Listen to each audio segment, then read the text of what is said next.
order the regular meeting of the Board of Trustees of the District Office College. If the president or going to take on it. So, you know, Alejandro, Adela Garza, Mr. David Leon, Mr. Betty Science, Mr. Alejandro, Adela, also present, Dr. Christopher Wilson. I'll call him Dr. Sullivan to lead. To the flag of the United States of America and to the republic for which it stands, one nation, under God, indivisible, with liberty and justice for all. Honor the Texas flag. I pledge allegiance to thee, Texas, one state under God, one and indivisible.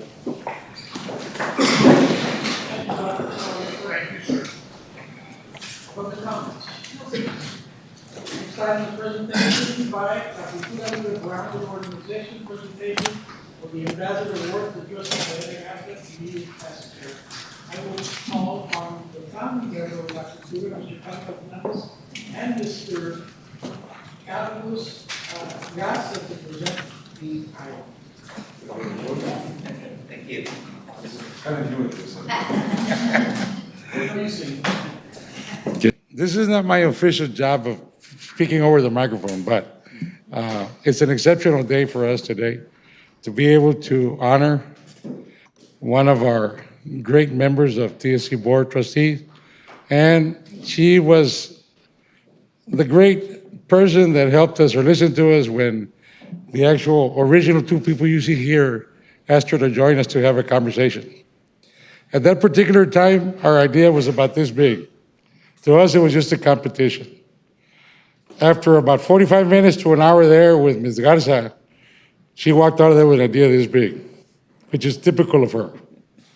And that is why, as to up to this day, from our first event, which involved 5 schools and 5 groups and about 65 students, this year, our 6th annual event involved or encased 10 high schools with a total of 15 groups with a total of 120 students participating. So we went from 0 to 100 in 6 years.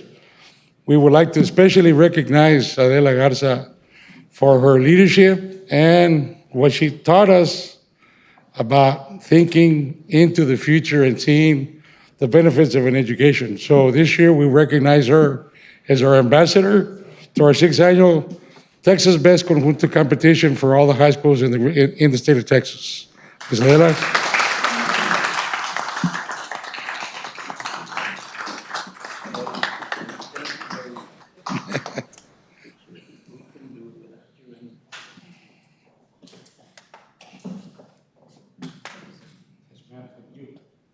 We hope we can count on your support again.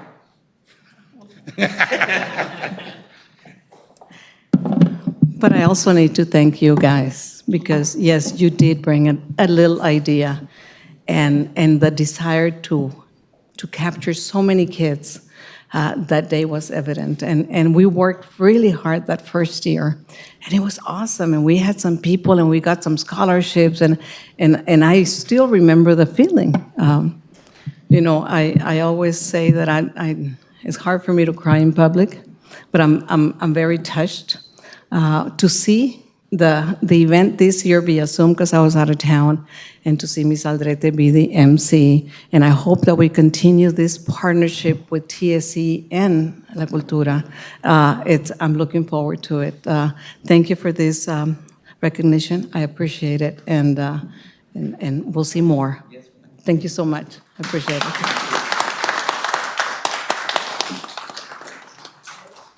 Can I have one? And I forgot to thank Trustee Ms. Aldrete for being our MC for that day. Thank you very much. Hope we do it again next year.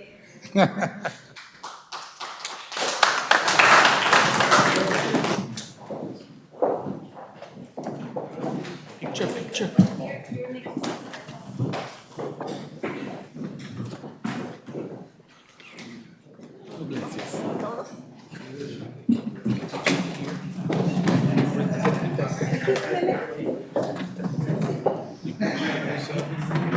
There's a microphone there for 24 hours. Yeah. It'll be right up there. Those are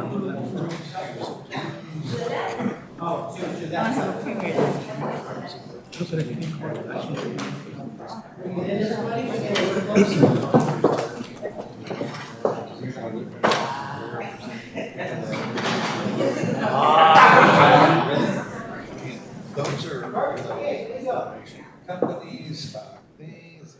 Ready? One, two, three. One more. One, two, three. Again, right here. One, two. Thank you.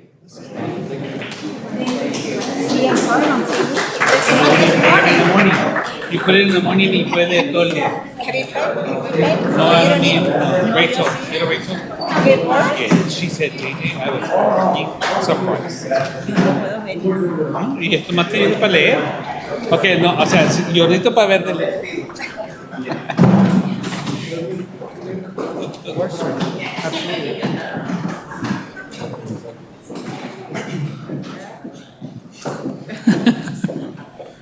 Thank you so much. I hope that this great success can be transferred to a program within Texas Southmost College for a mariachi program. I think that we need a mariachi program, and I hope that everyone is on board with this next project that the board intends to propose to the president, and hopefully we can sell it to him. So thank you so much. Next item is President's report. I'll call on Dr. Rodriguez. Thank you, Chair Herrera, Board of Trustees. I'm happy to report that TSC continued the college 95th anniversary by hosting a successful Ruby Gala on April 2nd. We raised more than $50,000 for student scholarships through sponsorship, auction items, and donations. It was a beautiful evening to celebrate TSC's 95th anniversary and to support the TSC Foundation's mission of providing TSC students with scholarships to complete their education. I would like to thank Chair Herrera, Secretary Alejandro, immediate past Chair Ms. Garza, Trustee Aldrete, Trustee De Leon, and Trustee Saenz for attending the gala. You will hear more about it later in the report by the TSC Foundation Director. Next, the TSC Workforce Training and Continuing Education hosted a certified nursing assistant pinning ceremony on April 7th at the iTech Center. The college, along with family and friends, celebrated the CNA students from Jubilee Academy and introduced them into the nursing profession. On April 11th, Mr. Luis Villarreal, Vice President of Information Technology, and Mr. Randy Wallace, Executive Director of Applications for Illusion at TSC, co-presented 2 sessions at the Illusion's annual technology conference, ELI. The 2 sessions, one, Illusion Ethos Integration, Data Access, and Illusion Analytics, and 2, diving into Illusion Ethos Integration described by TSC's 2-year journey to upgrade and integrate its ever-growing roster of applications into a unified ecosystem that positions the college for great things in the coming years. Both sessions, one of them live streamed, were fully attended by conference attendees and letting the world know that TSC is growing its technology rapidly and is a leader in the colleague world with its use of Illusion Ethos integration tools. I want to thank Mr. Villarreal and Mr. Wallace for representing TSC so well at this national conference. I'm also proud to report that TSC hosted the 6th annual Texas Best Conjunto competition on April 9th at the Jacob Brown Auditorium. They really put on a show and got the audience dancing in their seats and on the dance floor. Porter Early College High School Conjunto Group La Leyenda competed for the first time thanks to the funding from the TSC 21st Century Community Learning Center. La Leyenda claimed first place at the competition. I would like to congratulate the TSC 21st Century Community Leaders Center's Conjunto Group La Leyenda at Porter Early College High School on their first place finish, all the schools and students that participated in the competition, as well as the wonderful partners at the participating school districts. I would also like to thank Trustee Aldrete for joining in the festivities and assisting in the presentation of the well-deserved Ambassador Award to our immediate past chair, Ms. Adela Garza, as you witnessed earlier today. So it was a wonderful meeting, and thank you for all the leadership. On April 14th, the TSC hosted the Advisory Committee Appreciation Breakfast at the Olivera Student Service Center, 2nd floor, for all our partners that participated in the advisory committee for Texas Southmost College programs. We had a great turnout, over 90 in attendance. They had an opportunity to learn about the TSC's current and upcoming academic and workforce training programs. In addition, the advisory committee members in attendance participated in the interactive surveys to help us identify degrees, job demands, and training that is needed by the industry in the region. Though mariachis was not brought up, I'm sure it will bring our board. So we're really doing a good job there. I truly want to thank all of our advisory committee members that take time out of their busy schedules to participate on the various advisory committees at the college and provide us the valuable insight about the industries they represent and how TSC can best serve our employers and our students. Now it is time this year again, and I'm excited to share information on our upcoming spring commencement, which is scheduled for Saturday, May 14th at the Jacob Brown Auditorium. We have a total of 746 graduates this semester. Therefore, we need to have 3 commencement ceremonies on the 14th. The first one will be at 9:30 a.m., followed by one at 2:30 p.m., and the last one at 6:30 p.m. Our commencement speaker for all 3 ceremonies is our Valley Baptist Medical Center Brownsville CEO, Ms. Leslie Bingham. We'll have a record number of dual credit students walking the stage in May, including graduates from Bex, Hanna, Lopez, Pace, Porter, Rivera, and veterans, for a total of 326 high school students who will receive a college diploma before receiving their high school diploma. How good is that? That is awesome. That is awesome. And that is awesome because of the Board of Trustees' support of the dual enrollment program and investment made on behalf of these 326 dual credit students. Their families have saved approximately $3 million on their future college expenses. I think that deserves another round of applause. Thank you, Board. Next, TSC hosted a BISD cabinet meeting on April 14th at the TSC Performing Arts Center Gold Room. During the meeting, among the topics discussed were TSC's upcoming commencement ceremonies that included the college's largest dual enrollment graduating class, the graduation fair, TSC's new college transition department, curriculums, and deadlines. In addition, TSC introduced the upcoming cybersecurity program, as well as the new programs such as agricultural, agribusiness, and psychology. I'm pleased to announce that TSC will be recognized in the School Safety Spotlight Program and featured in the upcoming Texas State Safety Center quarterly newsletter. Mr. Jaime Salazar and his team applied for the Texas State Safety Center Collaborative Community Partnership Award. The Texas State Safety Center serves as a legislative compliance arm for school safety in Texas, including Clery compliance. This award highlights the college's unique security strategy, specifically the implementation of the hybrid security patrol model, the incident command system, and our partnerships with local, state, and federal agencies. We won this award among hundreds of submissions from school districts, campuses, charters, and colleges throughout the state of Texas. A special thanks to the IT department for supporting with the LifeSafe implementation and its rollout. The crowdsourcing tool has also become part of our overall system. This award validates our college strategy and positions TSC as leading the way in the state of Texas with safety and security among institutions of higher education.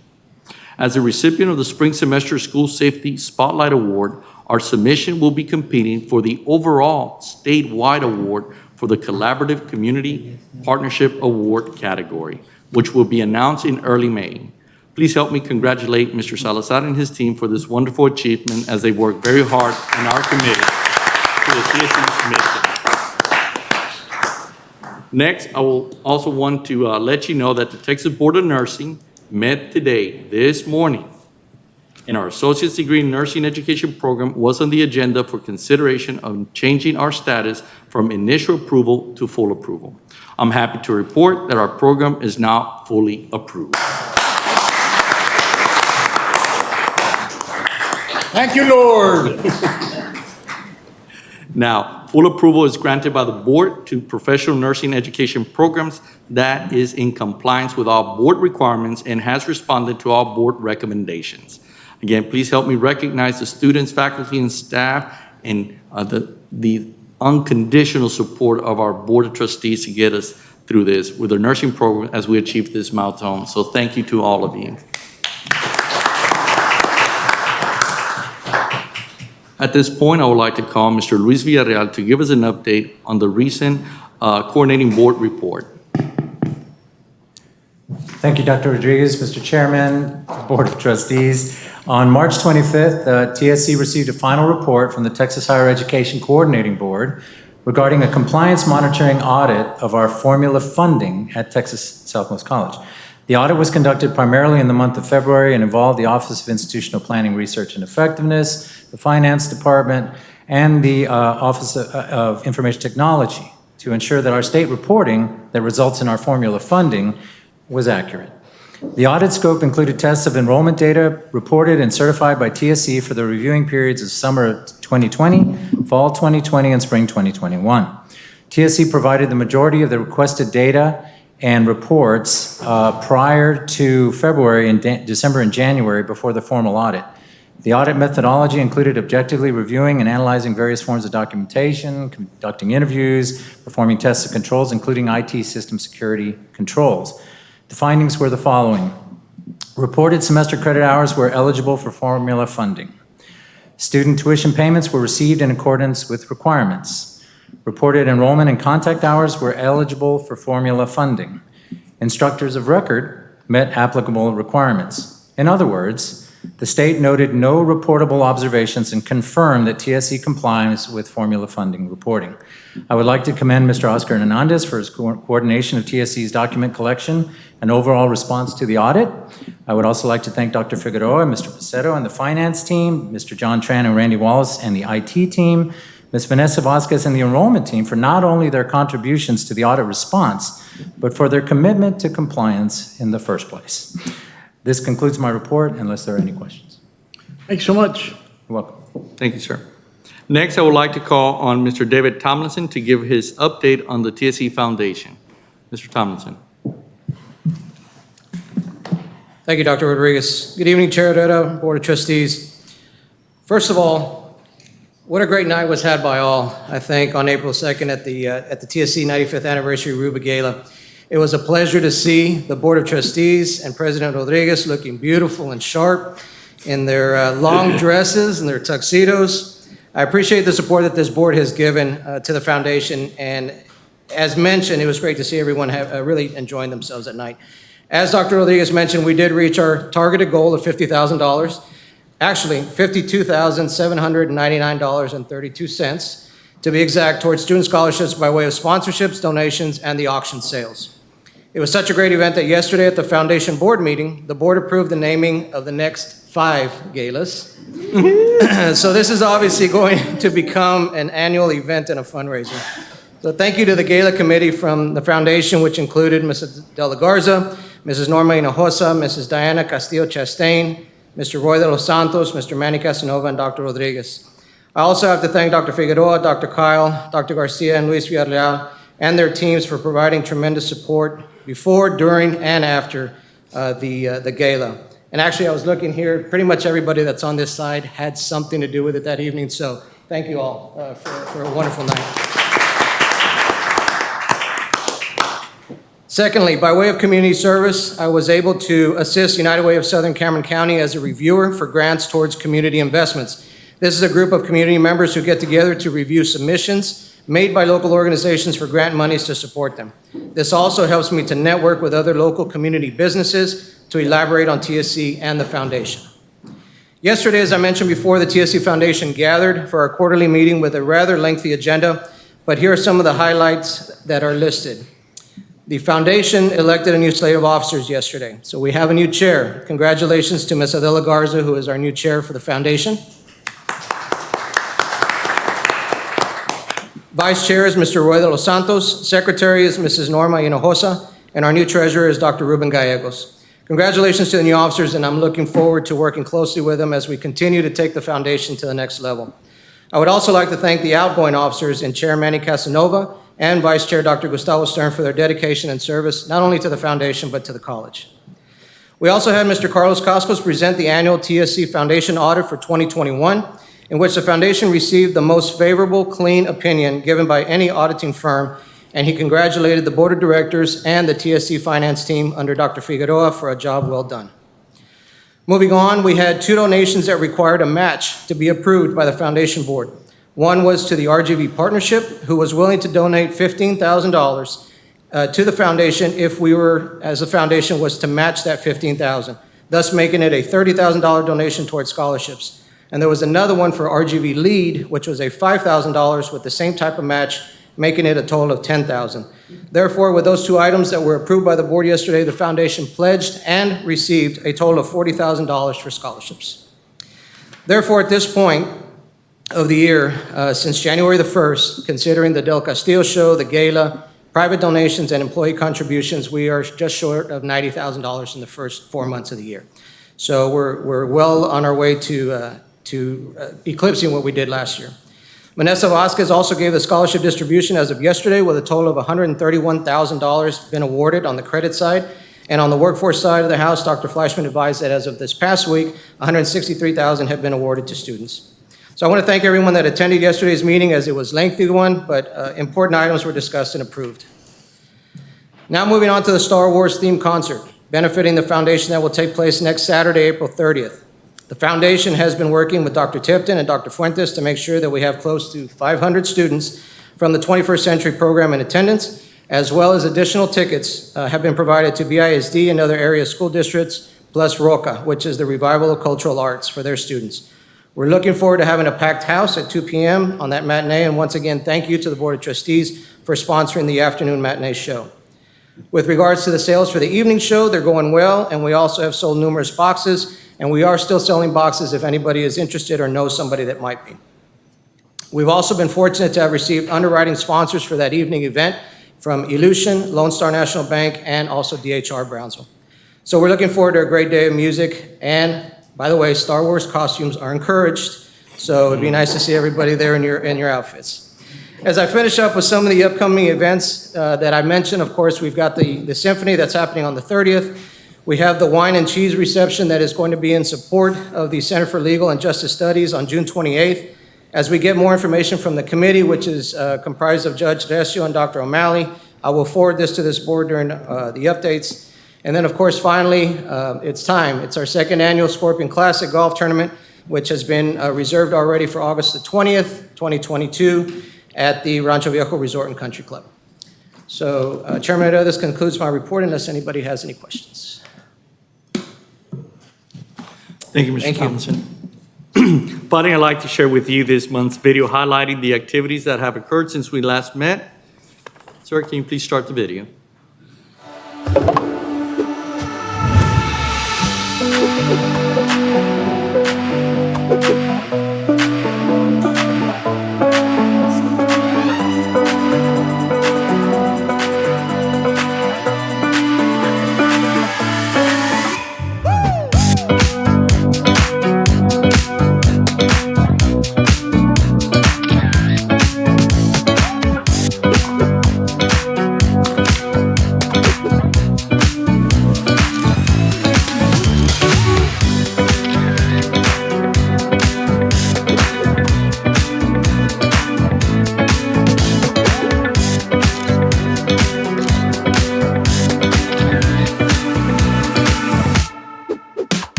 At that time, my family was having financial issues. I felt helpless because I didn't know how to help them.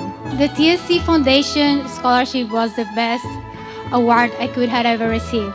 Thank you to the TSC Foundation for helping my classmates and future Scorpions to achieve their goals and help them to build and design their path for their future.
Wonderful, wonderful.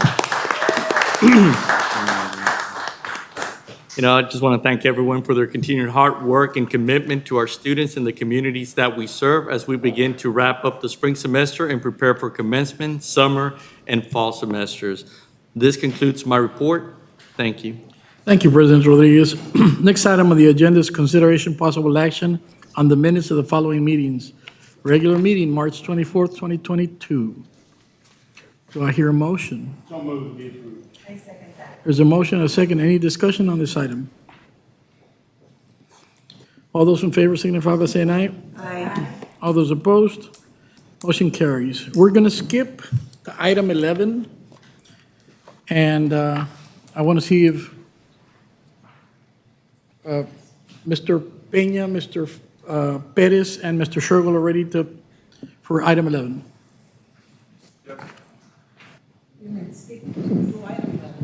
Yes.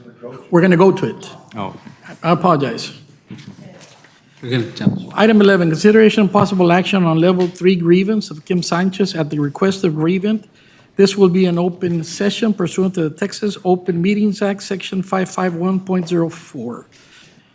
I would like to remind everyone that the evidence and argument phases of this board-level grievance were concluded on March 24th, 2022, and that at the end of the hearing on March 24th, 2022, there were some questions and comments by those on the board who wanted their voice, their comments and questions. At this time, we will begin deliberations on the issues presented at the hearing.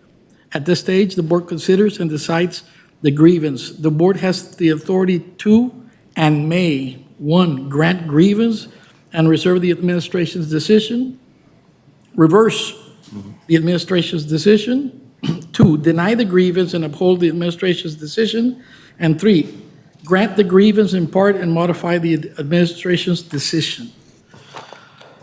I will advise everyone that TSC board will not respond to any questions by either party or the public regarding the issues in this matter. However, if the parties have any questions regarding the procedures to be utilized here today, they may ask questions of that nature.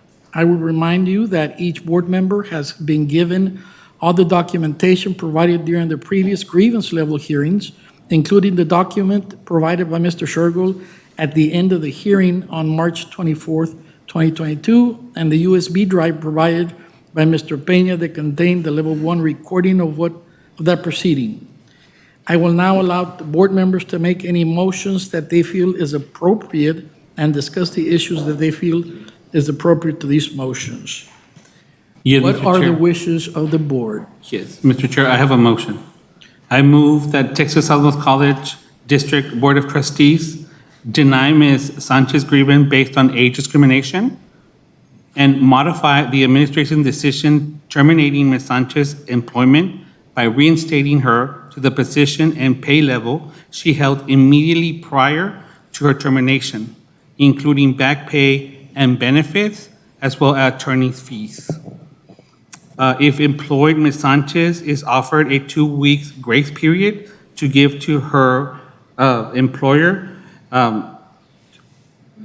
to her current employer. So you have 2 weeks, I'm sorry, let me read it again. Employers, if employed, Ms. Sanchez is afforded a 2 weeks grace period to give 2 weeks notice to her current employer. There, Yes. Please read it again Yes. for me. Yes, sir. So my motion is to move that Texas Southmost College District Board of Trustees deny Ms. Sanchez grievance based on age discrimination and modify the administration decision terminating Ms. Sanchez's employment by reinstating her to the position and pay level she held immediately prior to her termination, including back pay and benefits and attorney fees. If employed, Ms. Sanchez is also afforded a 2 weeks grace period to give 2 weeks notice to her current employer. there's a motion on the floor. Is there a second? There's a motion and a second. Any discussion? No discussion? All those in favor signify by saying aye. Aye. All those opposed? Motion carries unanimously. Thank you so much.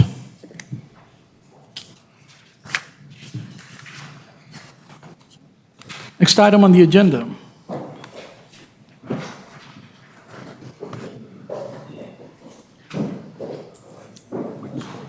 Report on the criminal justice system. I will call on Dr. Joanna Cobb to give the report.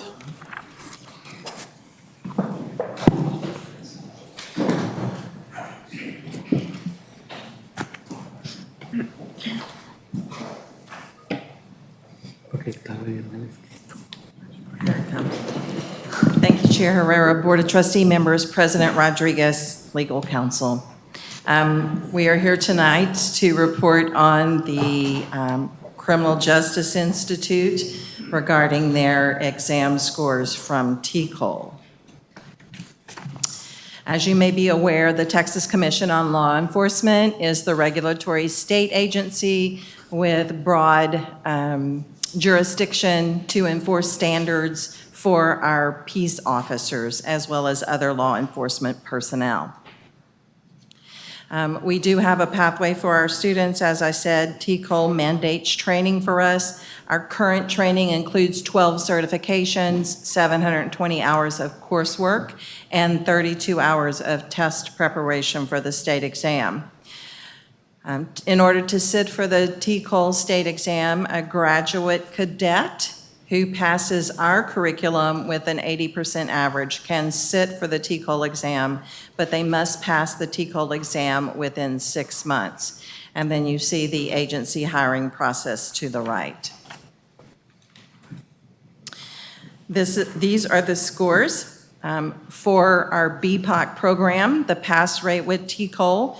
TCOL does judge us based on the first attempt only, although students have 3 attempts for graduation.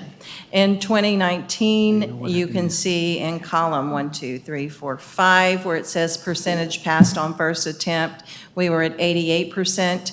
In 2020, we were at 91%, and in 2021, we are at 53.968% on the first attempt.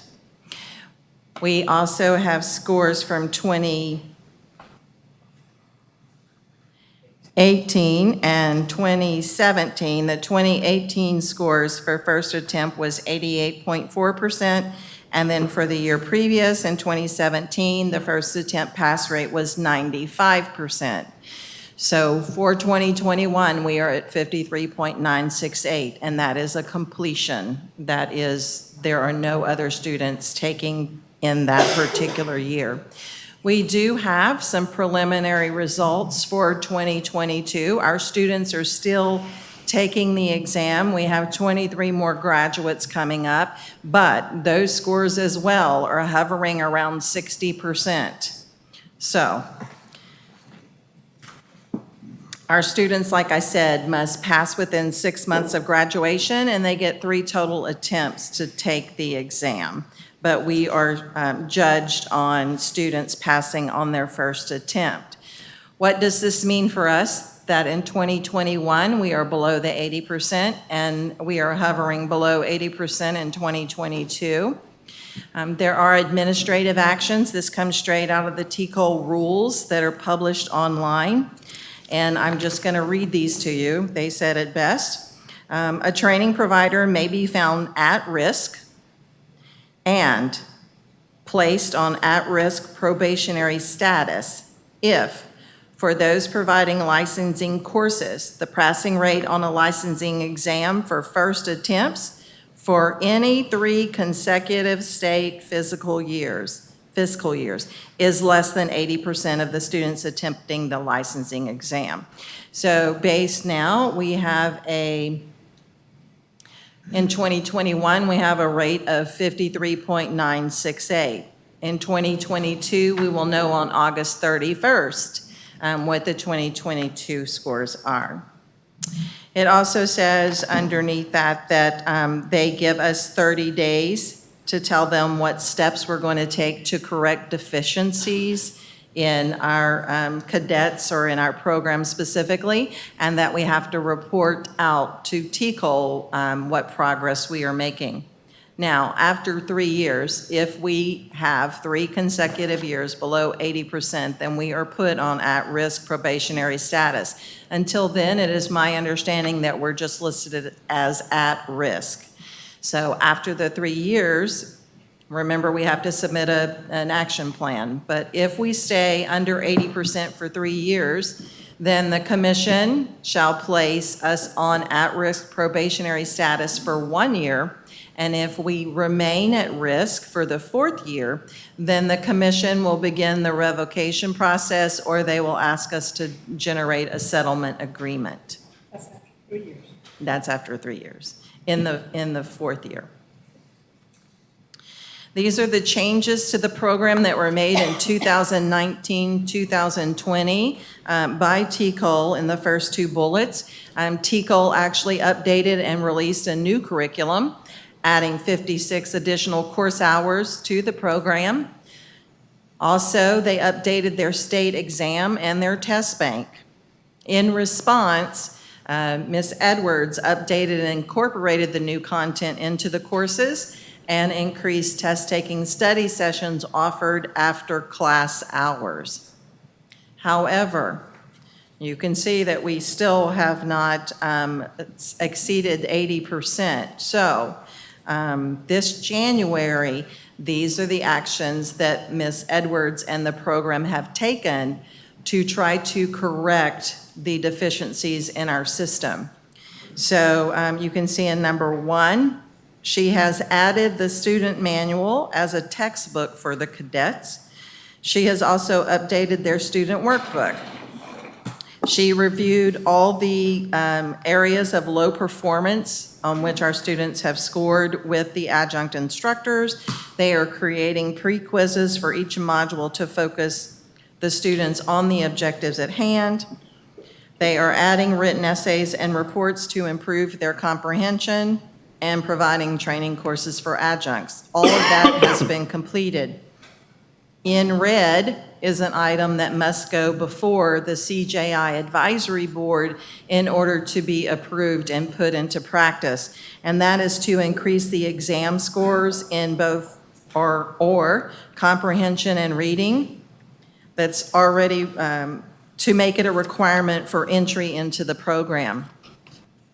And then on to number 3, one of those is awaiting advisory board review, and that is limiting the number of hours a student may work while they attend either the full academy or the part-time night academy. That has to be approved by the advisory board. Also, they are working to employ a daytime tutor, whether it is through our tutoring center or an adjunct faculty that can work with students on their study skills and their testing techniques. And then at one time, the cadets were allowed to, during the last week, spend the time to take their state exams. And with the cut in study hours and the hours that were allocated for studying, we no longer will allow them to take their exam during that last week. Instead, that week, the hours for that week will be used for additional study time. We are here to answer as many questions as we can. I will have each and every board member ask questions and voice their concerns. I'll start with Ms. Garza, who brought this to my attention. So, Ms. Garza, please. It's no secret that my daughter's a TICO commissioner. You need to speak into the microphone, Ms. Garza. And with that being said, she called. And I didn't know whether you already knew or this was new to her. Apparently, you knew before she did because her. You need to speak into the microphone, Ms. Garza. Because their meeting has a date. So anyway, but with that being said, one thing that she stated is we're here to help. The Valley needs policemen, law enforcement. So I want to remind Ms. Edwards that my daughter is there, that agency is there to help, and do not hesitate to help, to ask for help, because we cannot lose this program. It just is as simple as that. I mean, she also mentioned something that if we are at risk, then we need to advertise that, and that would be not only embarrassing for us, but that would deter some students to come to our academy thinking, well, what if they lose the program? And I've started this program. So we take it very serious as a board, and this is one program I don't want to lose. So, thank you. Mr. Leon? So have we figured out what impacted, that this score from the prior year? Is it because there was something that changed that was different from the year before? Was it, the pandemic? Have we analyzed why we dropped so much?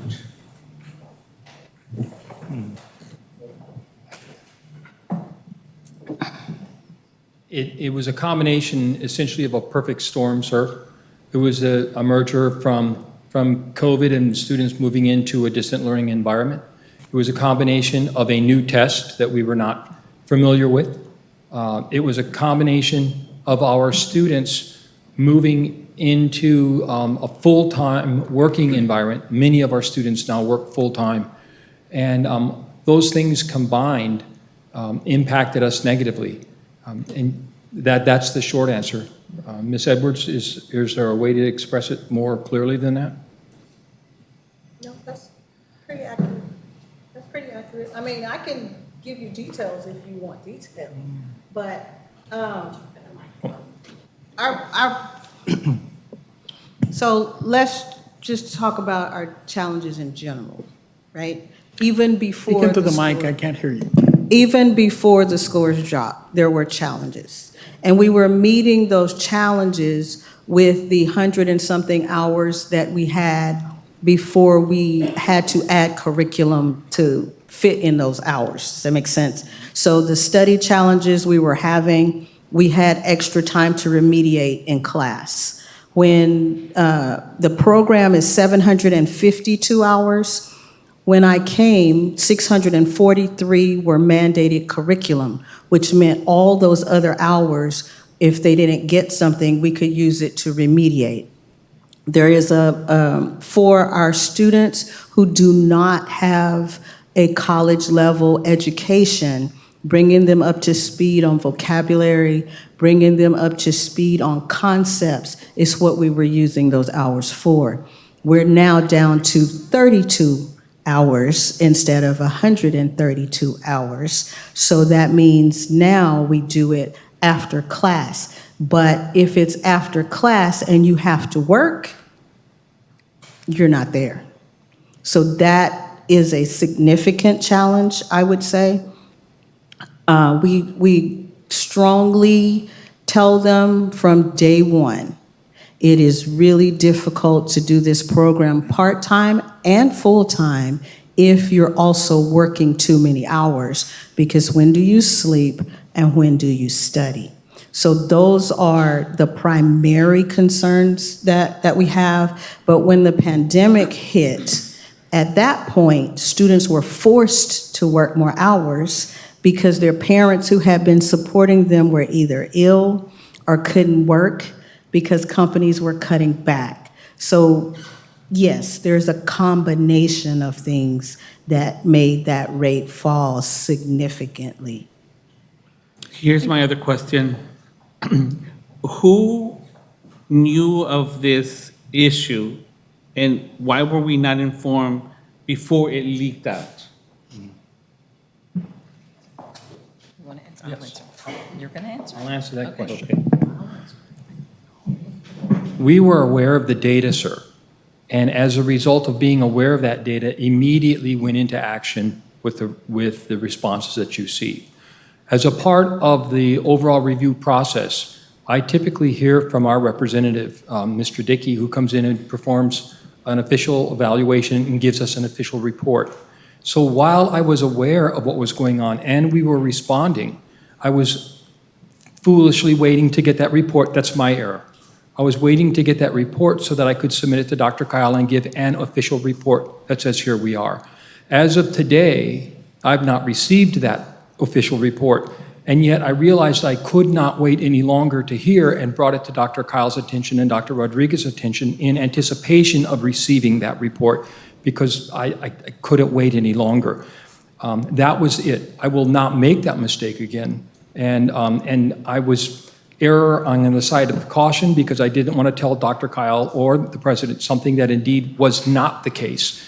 And but I'm here today to tell you where we are, what we understand, and I'm still waiting to receive the official notification from the state. Is that it, Mr. De Leon? That's it. Let me go around, Dr. Zavaleta. Ms. Aldrete? Ms. Aldrete is next. So, you mentioned about the pandemic hit, but all of the programs, the pandemic hit there too. So how were they successful and who were not? I can only give you an anecdotal example. A gentleman that I was speaking to this evening on my way over here was an evening graduate who failed on the first attempt. And we asked him, why did you fail? And his answer was straightforward, I didn't study. And we said, why didn't you study? And he said, I was a funeral director. And immediately after I graduated, I was working 80 hours a week, 7 days a week. And the only reason I succeeded is because I quit my job and went to study full-time. And the short answer is for our cadets, I believe, I can't speak to the other students, I know what our cadets look like. They are poor. And because they are coming from poor families and lack those support structures, all of the resources that they need that afforded them the ability to study, to have that time, disappeared. And many of our cadets were not only supporting their family, immediate family, but their parents. So they were working an excessive amount of time. And that did not give them the time to succeed on a very rigorous test. It's like the cadet said, if I would have studied, I would have passed. All it takes is me just studying, but I was working 80 hours a week. And many of our cadets found themselves in that situation. Okay, and also on. I thought you turned it on over there. Okay, my other question is, on slide 4, it says that the commission comes and visits. Did the commission come and visit us? Well, Lumina, would you give the exact sequence of events? Did the commission come and visit us? No evaluators, no one? We have not had our last evaluation because No, the in fact- pandemic hit. The pandemic hit the year they were supposed to come. So we have not had our evaluation for 2019, 2021. Not evaluation, evaluators, someone from the commission, they come and check when they see low numbers. He came in, he was supposed to come before Christmas. When I called him to come, he came in February, maybe? And did you ask him or her for help? Absolutely. And in which ways were they helping? He told me to use the instructor resource guide. which is something you don't give to the students. And is So there- that's what I created the student manual from. Okay, and is there any training for you, for like the administrators and the teachers to get for this new exam? The new They don't, updated okay. exam? The evaluation of the state exam, they're not going to give you the test questions. Of course, they don't give you the test The- questions, but they prompt you or they guide you. You have to follow some guidelines. You know what TEKS to a test. or whatever. Objectives. Objectives. there Which you is the instructor resource guide, So which then- is the guide that Mr. Dickey told me to give to the students as a textbook. So I went through a 1,000-page manual, which we already teach, by the way. We already teach those very same objectives. And I went through that book, and I changed every single item to make it a student textbook. And so now we have a student textbook. Thank you. Ms. Alejandro? I'm quite familiar with testing, being in the field of testing for 19 years and having my interns go through this. And I know it's an uphill battle. Our students come with lacking comprehension skills, vocabulary. But some of the things that we did in my program was to benchmark. Are we considering benchmarking? And that means having the students accomplish a certain score before actually taking the exams? That's set at 80%. No, but what I'm saying is administering some kind of, like a test that's similar to what they're going to be faced with, okay? And that they score a certain percentage before we allow them to take the real test. Well, yes and no. I'm going to be very clear on that. Yes and no. I think where we are under pressure is the time. Is we, with a continuing education program, which is what it is, we're limited on how many hours we can add to the program. So as the state increases the number of mandated hours, it takes the extra remediation time away, and then it has to be voluntary for a student to do something after hours. Right. So that is our challenge. We do, however, and have always worked with students who passed on the first attempt and second attempt.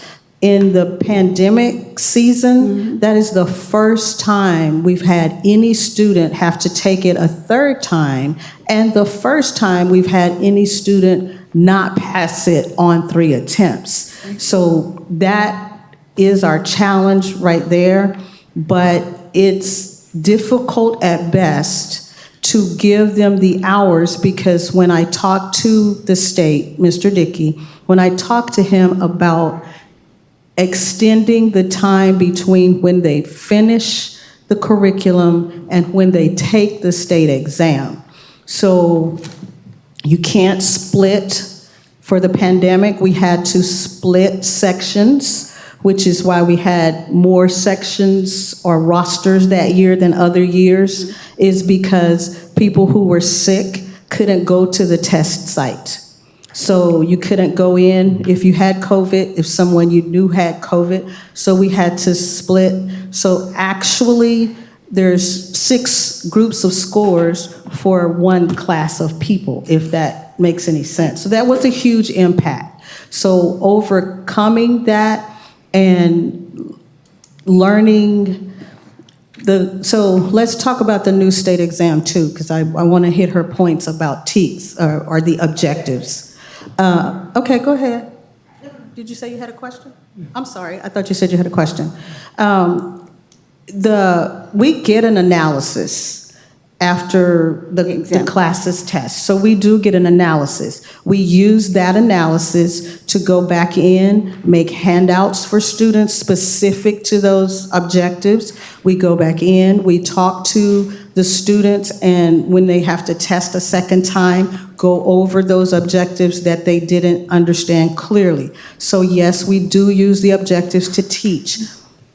What changed about the test is the concept of how they're testing, which is, it's not a holistic view of policing.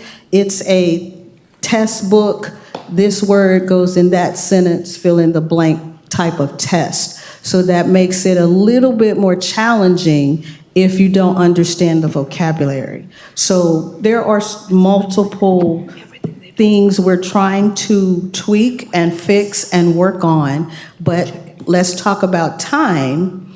I instruct, I modify the curriculum, I update the test, I put the test in our test bank, I grade the test, I grade the essays. So I'm here from 8 in the morning till 10 at night, every single day.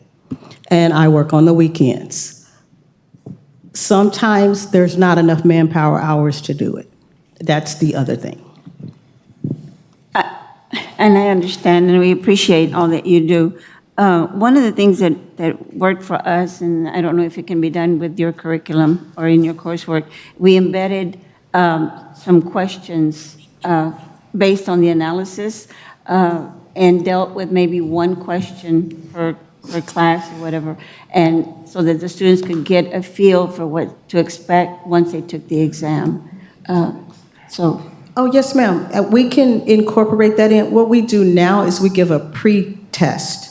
So they get a set of test questions that go with the workbook objectives that are also answered in the student manual. But we can absolutely do that. Yeah. Thank you. Thank you. Dr. Zavaleta, Yes, sir. I want to say, first of all, that. put the test scores up there, please. Excuse me? No. You can't hear, I'm not loud enough. Not as loud as Dr. I want you to know that I have total confidence in our administrators in this program. And we've faced similar situations in the past, and we had to remediate and plan and pull back, and we were able to do that, and we'll be able to do it again. I think that the explanation that Director Wilhelmina made, it makes total sense to me. But I have a number of questions that I'd like to ask if I could. Have we lowered the entry requirements at all? Period. Because that was the big problem we had before. But we've not done that, is that correct? We have not lowered our requirements. They're not extremely high. No, I To understand that, start but with. we haven't lowered. No, we didn't lower them, is what I'm saying. We have not lowered any standard of entry. They have to be able to comprehend based on the TSI scores for college entrance. Yes. And the equivalent level for TABE. That's our entrance exam. Okay. If they have college hours, 12 college hours passing credit, have passed the TSI, there is no entry exam. So most of the students who take or are required to take an entry exam either are GED or a high school graduate with no college. And so that's either the TSI or the equivalent TABE. Okay, and you're confident that that should be adequate? Our board is looking at hiring what that number is. Okay. You partially answered one of my questions. Apparently, the test is a multiple choice test. Is that correct? Yes, sir. All right, that's good. I'm happy to hear that. Do we have access to a test booklet or something where we can identify vocabulary that is foreign in the not very well known in the Valley? Because that was a major issue in the SAT test, where minority students, as you know, would take the SAT and they didn't understand the words. So do we have access to that so we could be teaching those words, the meaning of the words? We have what we do. Let me tell you what we do, so that might be easier. TICO actually defines the words that they put on their exam. They give you the word, they give you the definition, whether it's by law definition or by curriculum. The issue is how they ask the question. So if you ask me the question and I don't know what the word in the question means, then I don't know which answer Well, to that's my whole point. So we don't know the question. So what I don't know is the terminology they're using to ask the question. So when I asked that question of Mr. Dickey, that's when he said, give them the instructor resource guide. In your opinion, in having reviewed the test, are they using quote-unquote tricks like reverse meaning and things like that? Are they doing that? Well, they had to take those out. They did have, that's insidious. they did have the not questions in there, which are the not true. So they did take those out. It's not fair. But they hired, from my understanding, this is just from my understanding. Yes. They hired a group to go in and look at the new curriculum and make questions from the curriculum. So that changed how the questions were asked from a police concept to a more academic concept. So where you have to learn how to handcuff physically, the terminology is different than how it's explained in writing. So that is kind of a twofold thing that we're challenged with, and we're doing our best to work on. And everywhere in the test book, let's say, for example, I'll give you this as an example. If you say squad car, in the curriculum, it may say patrol unit. Oh, boy. So that, does that make sense? Yes, it does. So we flag as many of those as we can to give them that meaning.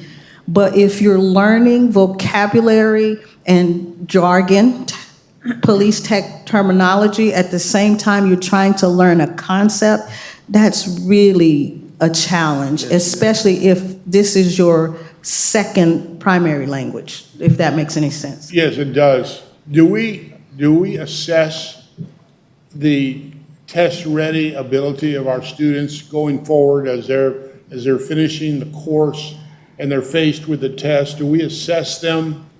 Do we have any sort of a system where we could not allow a student to take a test until we feel they're ready? No. And the reason is, and this is something that we can get help from TICO with, the reason is they don't want you to split a roster. That's what they call it. It's very unfair. It is challenging, to say the least, because my goal is to make every GED student, every high school graduate student, every associate's degree, and I've had people up to master's degree in the program. The ones who face the challenge don't have the degrees. And yes, I agree with you on the unfairness, because the state says we're making it where a person with a GED and a high school education can be a police officer. Well, if you change your test where they can't take the test, right now we're not in that position.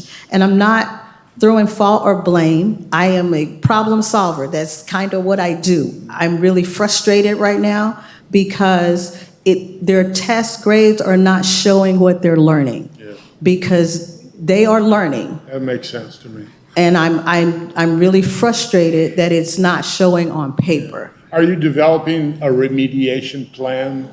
Do you have a plan in mind of how you're going to get from here to there? Which there is passing rate? It's not on paper, but yes, we are discussing how we're going to get from here back to our 90 percentile. Okay. Is it possible that we need to hire, as we did in nursing successfully, a special tutor whose job it would be, an expert in law enforcement and testing, whose job it would be to help our students, to tutor them and train them? I think that's I would something be we should head over thinking about. heels if we could do that. Because you Excuse, I didn't hear what you mentioned, said. you mentioned that you don't have I'm sorry. the manpower you're lacking. That- So have you asked administration for manpower? Yes, sir. And what has been their response? Well, we're working on it, but the positions, so finances go so far, right? That's how I'm gonna answer that question. I don't think it's been a hard no.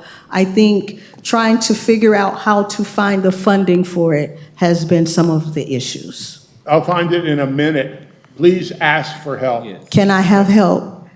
Please ask for help. I'm asking. Okay, all right. I've been I'm asking listening. for a while, I think we're but listening. it's a process. Do you So- have, let me continue with my questions, I'm almost finished.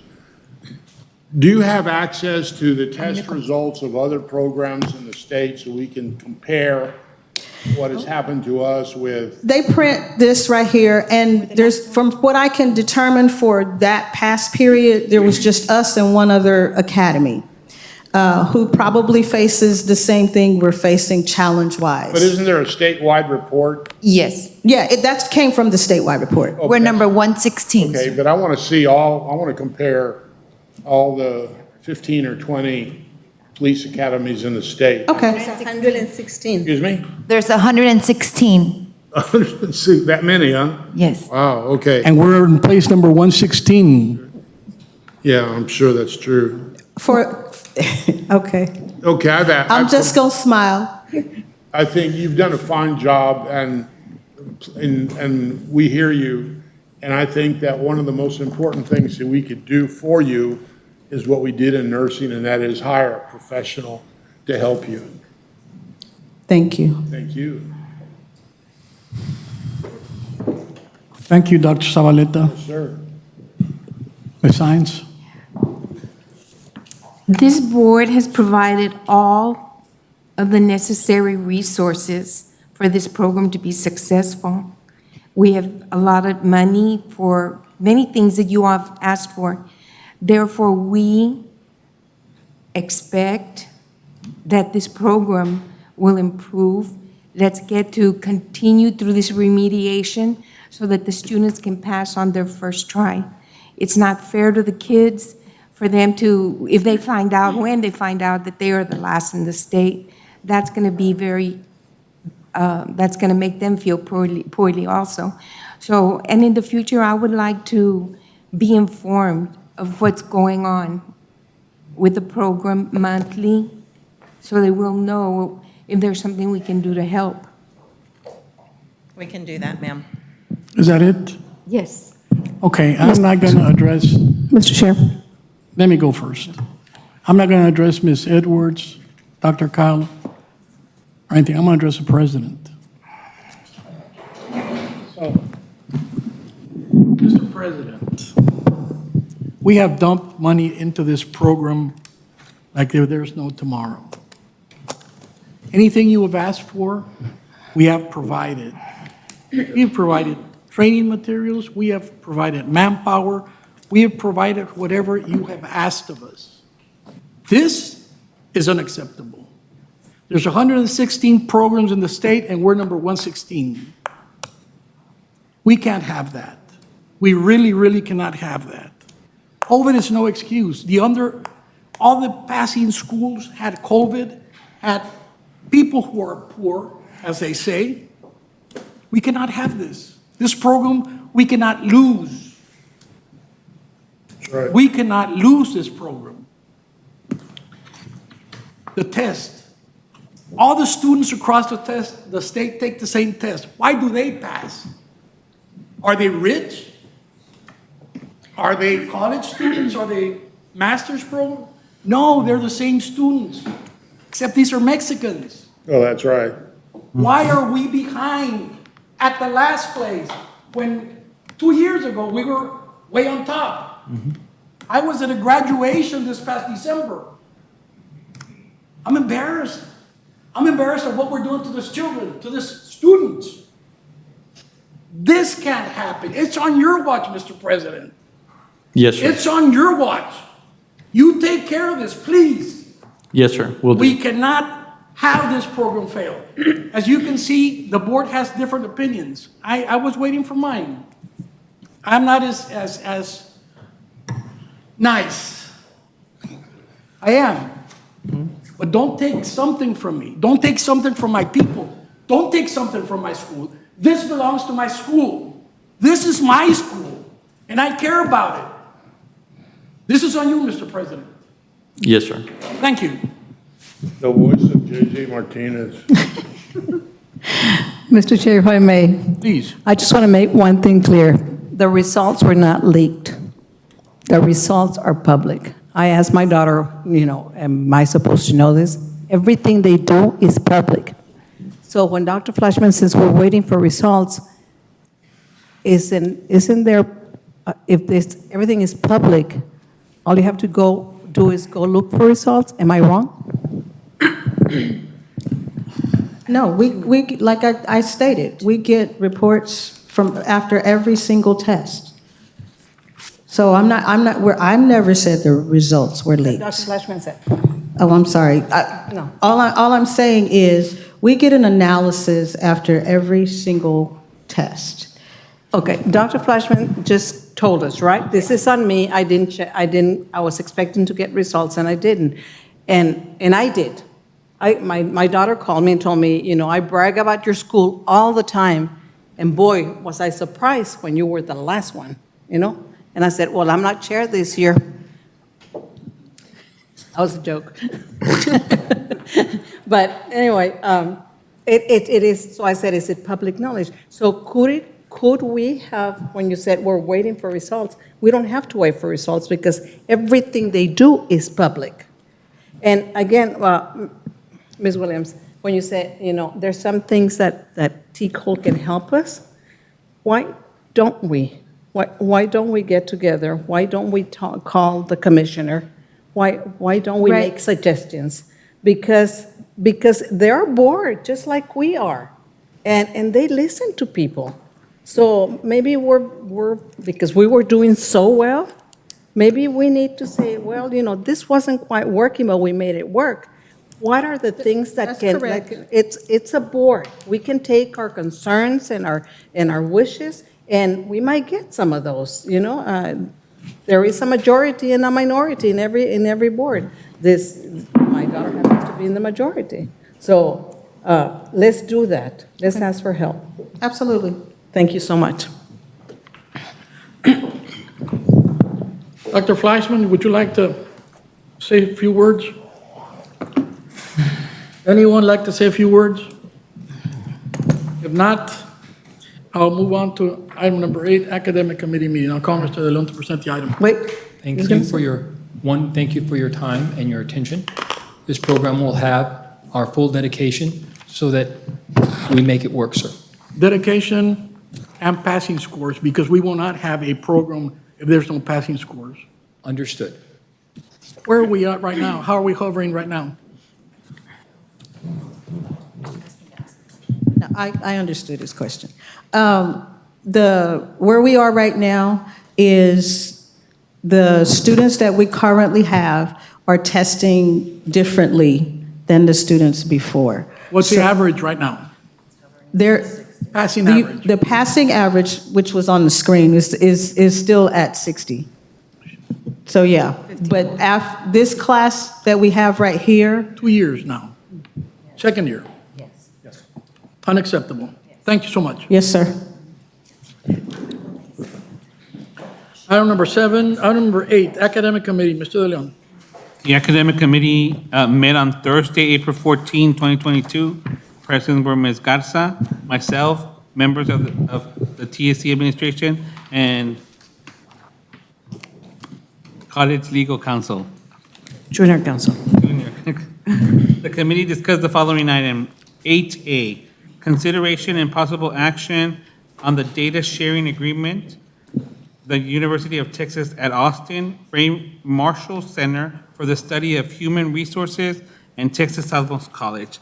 I would call on Dr. Kyle and Dr. Flashman to present this item.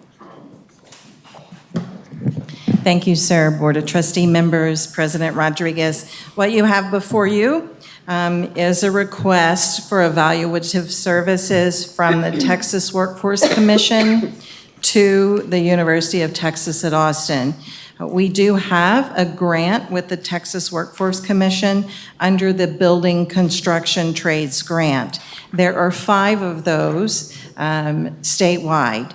And the Texas Workforce Commission has asked University of Texas at Austin to evaluate the outcomes of those 5 recipients regarding this program. So this is a data sharing agreement that has been reviewed and approved by TSC Legal Counsel. I'm sorry, I don't understand at all what this is. We have a grant from the I Texas understand that. Workforce. So I'm sure you're aware that sometimes the funding agency, in this case, the Texas Workforce Commission, has asked a third party, the University of Texas at Austin, to review the outcomes and the success of all 5 recipients and produce a report for the Texas The Workforce. recipients are institutions. Yes. Okay. All right.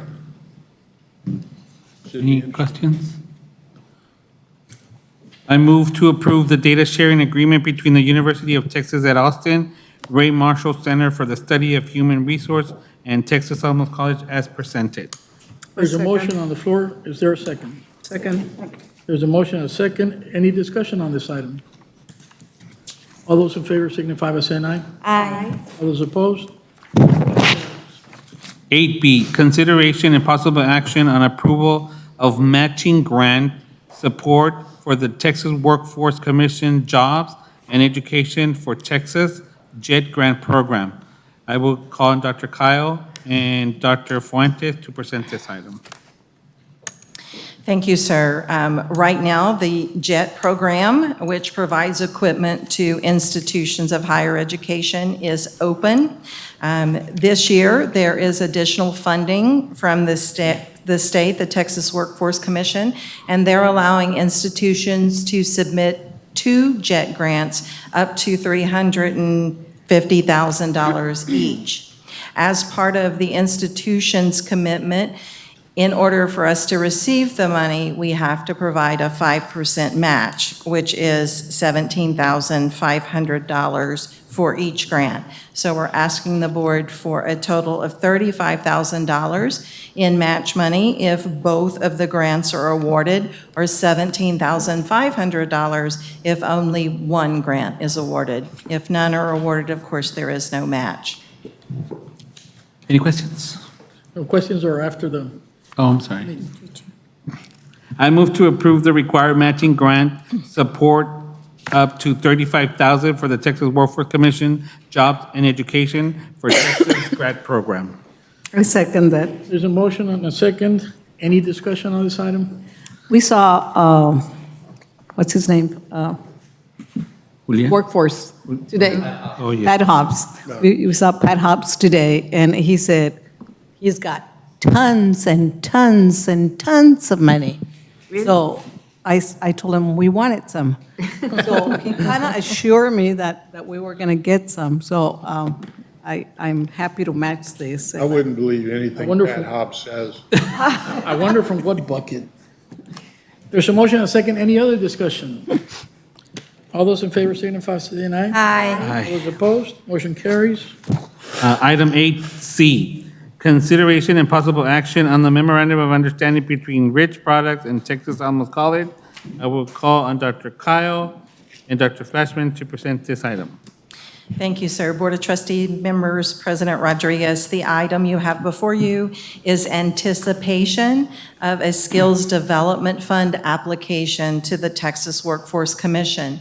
The college has been working with Rich Products to define customized training that they need for their incumbent workers, and we need a memorandum of understanding in order to move forward with the grant application.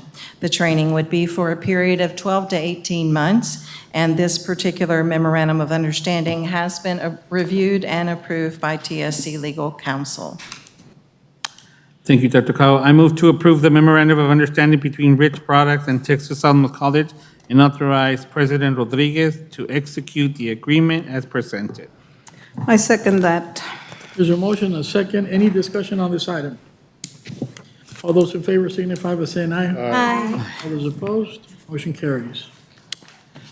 Item 8D, consideration and possible action on award of RFP 22-16 forklift trucks. Dr. Kyle will present this item, and Dr. Flash. With your permission, sir, I'd like to ask Dr. Flashman to present this item. Yes, ma'am. Thank you, sir. Mr. Chairman, board members, Dr. Rodriguez. Before you, we have an RFP for a diesel forklift. This forklift is coming from the True Grant, and it is there to support the overall training needs of our individuals coming through the non-credit short-term diesel program.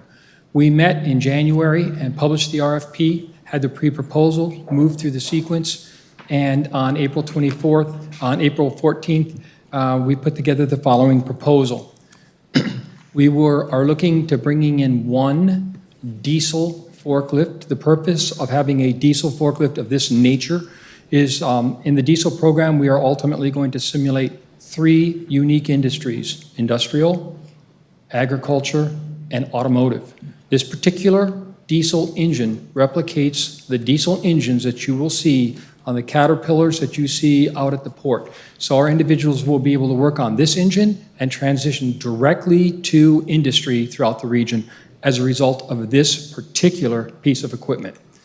The review committee was Mr. Simon Bervick, Imelda Martinez, Raul Hernandez, and Mr. Tom Tynan, the gentleman who will be driving this program. As a result of this, there were 2 bids. Octane Forklifts came in with a price of $42,869. Then the engine best replicates a Caterpillar a Caterpillar diesel, which is what we need to train on. So that is the best recommendation we have for this committee. And at this point, this is a new forklift. We will dual task this if it's not in its diesel program. We will also use this to provide training to our forklift operators as well. But at that point, we're asking for your approval to purchase this vehicle. But it's not actually a Caterpillar engine? It is not an actual Caterpillar. It's a copy? Yes, it is.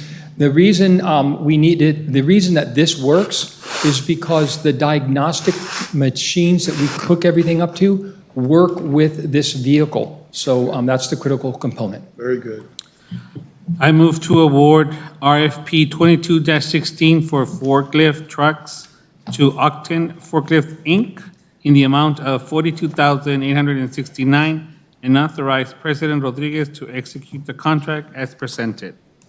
There is a motion on the floor. Is there a second? Second. There's a motion and a second. All in favor signify by saying aye. Aye. All those opposed, motion carries. Item 8E, consideration and possible action on award of RFP 22-16 electrocardiogram and phlebotomy equipment. Dr. Kyle and Dr. Flashman will present this item. Thank you, sir. With your permission, I'd like for Dr. Flashman to present. Thank you, Dr. Kyle. Yes. Mr. Chairman, members of the board, Dr. Rodriguez. What you have before you is a proposal for electrocardiogram and phlebotomy equipment. The purpose of this program and why it's needed, it dovetails in with our CNA program, and if any of you have ever had to go to the hospital to have your heart monitored, these are the individuals that connect those devices to you, and chances are if you've ever had to go to the hospital, they've drawn blood. The regional hospitals, Valley Regional, DHR, and Valley Baptist have all indicated that they have a need for 30 patient care technicians a year. And they are all looking at Texas Southmost College to have this program. Consequently, we move forward in identifying the EKG and phlebotomy equipment to support this program. We published it on February 23rd. We had our pre-proposal conference. We evaluated those proposals on the 25th, and we find ourselves before you this evening with our recommendation. So that you get a sense of what that phlebotomy equipment is, on this committee was Mr. Simon, Claudia Cartina is our Director of Training and Continuing Education, and Dr. David Pierce. Dr. Pierce was instrumental in this program in that he has run this program at multiple institutions. So we selected all of the equipment based on his specific recommendations, and he evaluated the efficacy of everything that we have here. So to that extent, there were 2 companies that were able to provide our proposed equipment, and our proposal is that we leverage both companies to maximize the best pricing for those units. So with a total of equipment purchases for $57,745, we were looking at DMS, DME and medical supplies, and Henry Schein medical supplies to get this equipment in. I have a question. Yes, sir. And the equipment that you're proposing is the identical, let's say, to the equipment that's used in local hospitals? Yes, sir. Okay. Yep. So you'll plug it in, they'll have one is a 12 lead or a 15 lead, and they'll print out your EKG, and you'll be able to look at it, and the needles will be just like what you get when you go to the hospital.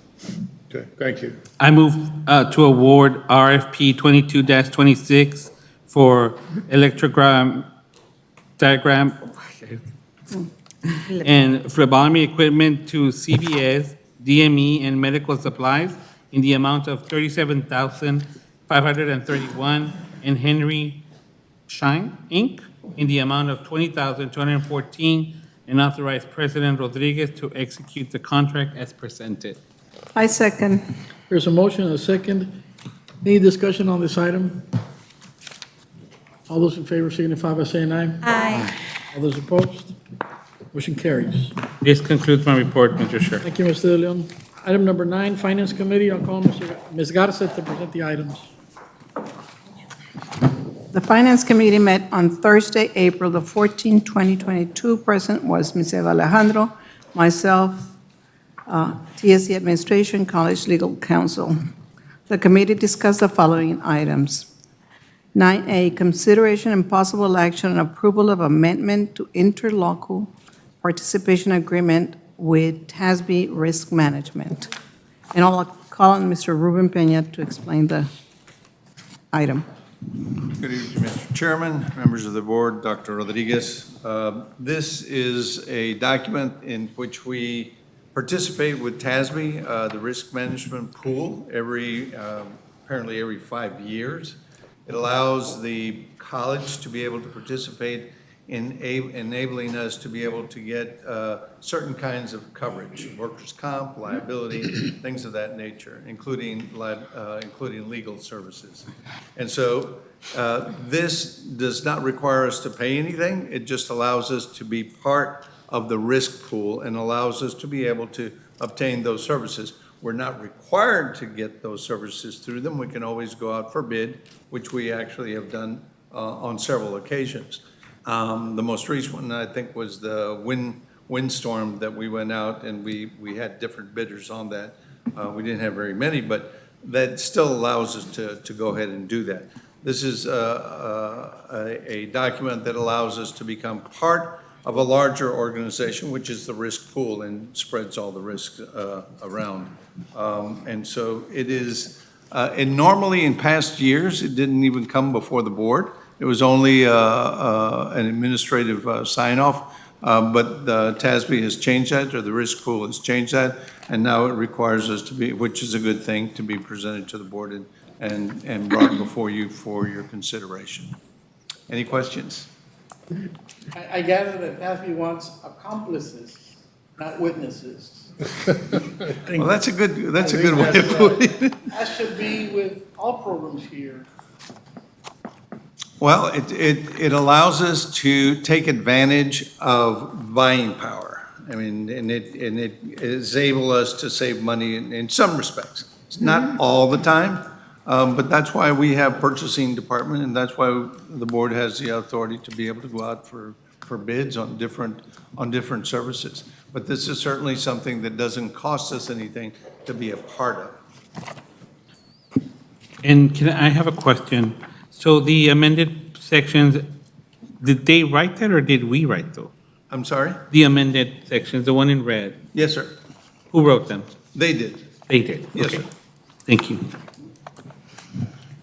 I move to approve the amendment to interlocal participation agreement with TSC Risk Management. And then I was going to ask for questions, but I guess they were answered. So that's my motion. Second. There's a motion and a second, and a scolding. Any discussion? All those in favor signify by saying aye. Aye. All those opposed, motion carries. 9B, monthly financial statement report for the month ending February 28, 2022, and I'll call on Dr. Figueroa and Mr. Carlos Pizarro. Thank you, Ms. Garza. Chairman Adela, members of the board, President Rodriguez. With your permission, I'll have Mr. Carlos Pizarro present the monthly financial statements. Thank you, Dr. Figueroa. Good evening, Mr. Chairman, members of the board, President Rodriguez. We have for you the monthly financial statement report for the month ended February 28th. I'll concentrate my presentation on this column here labeled February. These are the actuals for that month. I'll cover 3 funds that we adopt a budget for, and I'll begin with the revenue in the first fund. At the bottom of this slide, we have a subtotal of total revenue in general fund, which is $2,670,246. That is all the revenue in general fund for the month of February. Moving on to the expenses category in general fund, this slide here has 2 subtotals, one for salaries and wages of $1,238,703, and for benefits of $392,418. On our next slide is where our M&O category begins. And as you can see on the leftmost column, we detail all of the categories by object code. And we can see that replicate on the following slide with the detail, and then it concludes on this slide. And at the bottom here, we can see a subtotal of $779,687 for the M&O in general fund. Moving on to our next slide, we have 2 subtotals, one for travel and one for general institutional. And our travel subtotal is $6,832. Our subtotal for general institutional, $174,988. Moving on to the last slide for general fund, we have 3 subtotals, $5,138 for our scholarship-related expenditures, nothing in our transfers, and then $128,727 for the budget amendments category. The last number that I'll highlight on this slide is our expenses subtotal for all of general fund, $2,726,492. So that is revenue and expenses for general fund. And I'll move on to the second fund, which is auxiliary. This slide recaps all of the revenue in auxiliary fund, which is $104,829, which is at the bottom of that slide. And here is where our expenditures category begins for auxiliary fund. We have 2 subtotals, salaries and wages of $99,562 and $25,618 for benefits. Here we have our M&O category, which starts on this slide and concludes on the next. And the subtotal is here at the bottom of the slide, $62,222. Still in auxiliary fund, we have a subtotal for, we have a grand total of $187,401 for all of auxiliary. The other categories that normally have a subtotal are 0 for this month. So that's the second of the 3 funds. Last fund that I'll cover is our general obligation and revenue bond funds. We have total revenue at the bottom of the slide for this fund type of $405,957.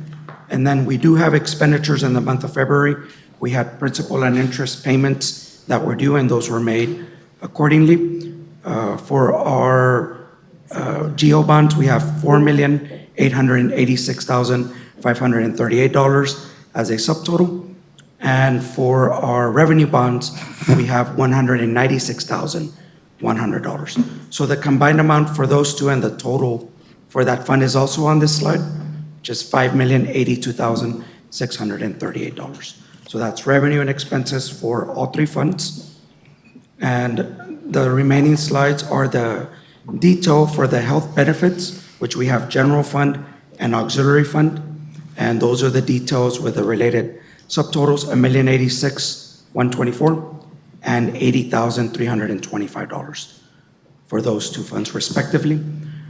This slide is our fund balance recap, and the number at the top of this slide ties to our audited financial statements, and we have the activity recap for you here with an estimated fund balance number at the end of February, $23,259,444.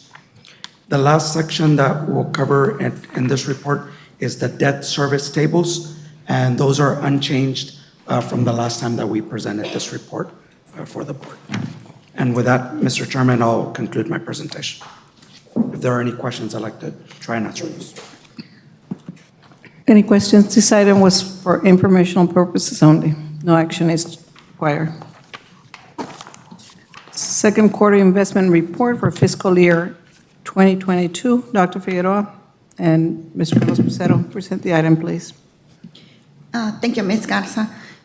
Chairman Herrera, members of the board, President Rodriguez, we will be presenting our second quarter investment report for fiscal year 22. This covers the month of December through February. Mr. Pizarro will give us the detail on the investment report. Thank you, Dr. Figueroa. Mr. Chairman, members of the board, President Rodriguez, good evening once again. We have for you the quarterly report, as mentioned by Dr. Figueroa. The dates are November through February. And the report consists of 5 pages, which has detail within those pages on each of the categories that we summarize up here on this table that's at the very top of the report. We have comparative info to the prior quarter, and I'll briefly go over those categories and the totals related to them for this quarter ended February. We have for our current funds, $72,075,680. For our loan funds, $69,033. For our endowment and similar, $3,455,817. For plant funds, $13,869,978. And last, for our agency funds, $13,586,000. So our subtotal of the carrying value of our cash and investments for the quarter ended February, $84,494,094. The interest generated in this quarter is $41,873. And this table, as I mentioned, recaps the detail that we find on all of the pages here. So we just recap that for you. And one category, or there's 3 slides, I believe, that we've added to this report, which recaps our current listing of certificates of deposit. And this slide has for you in detail which banks hold our money for our certificates of deposit, the related deposit date, the maturity date, and the amounts that are held at those banks. So we can see that in detail here.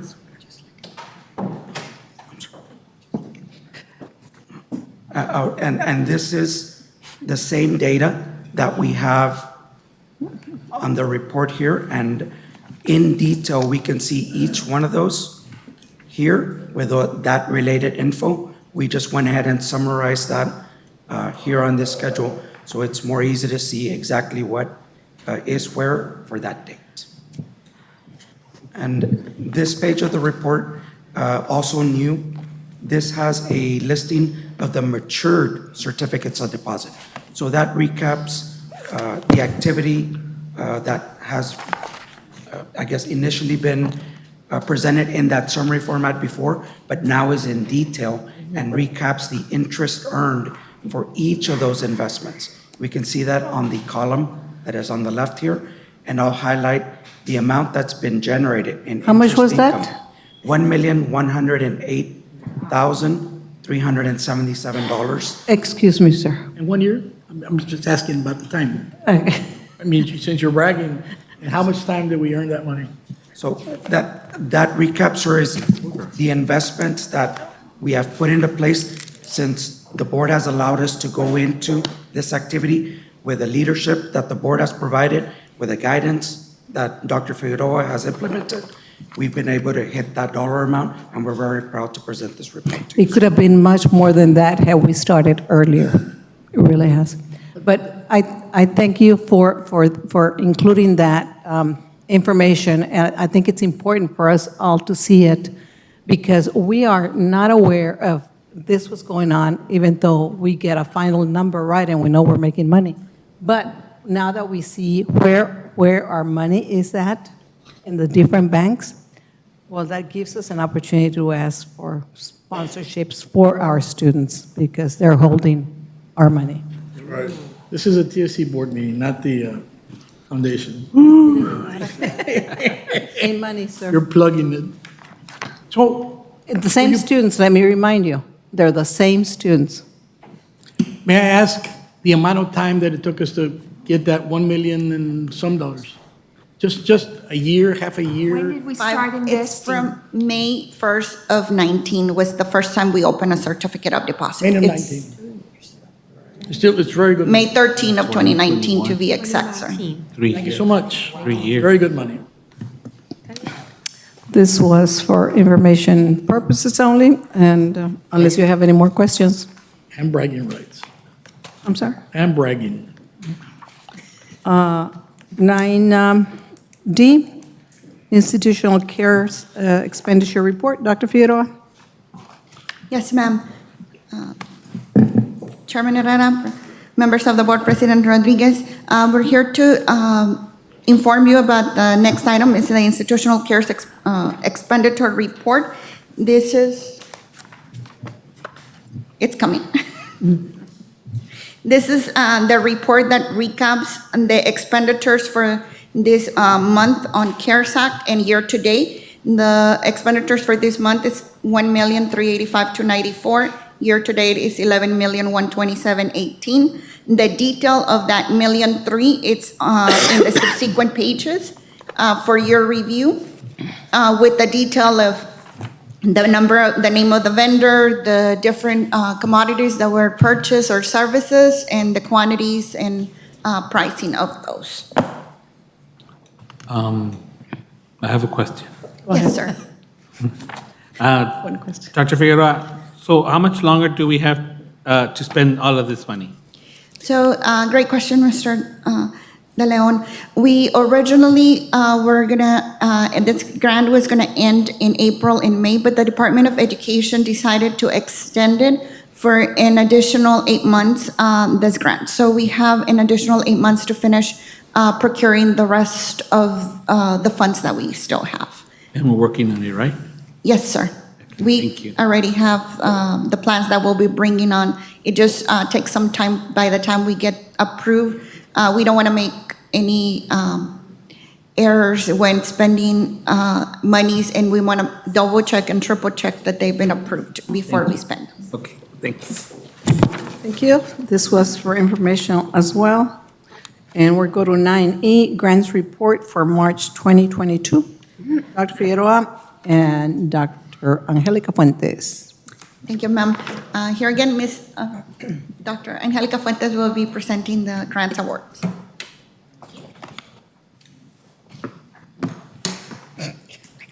Chairman Herrera, Dr. Rodriguez, TSC Board of Trustees, I'm here to present the grants awarded for the month of March. The first grant is it's a third-year continuance grant. This provides 8 full-time VISTA members to our campus, building capacity for our anti-poverty initiatives focused on student retention.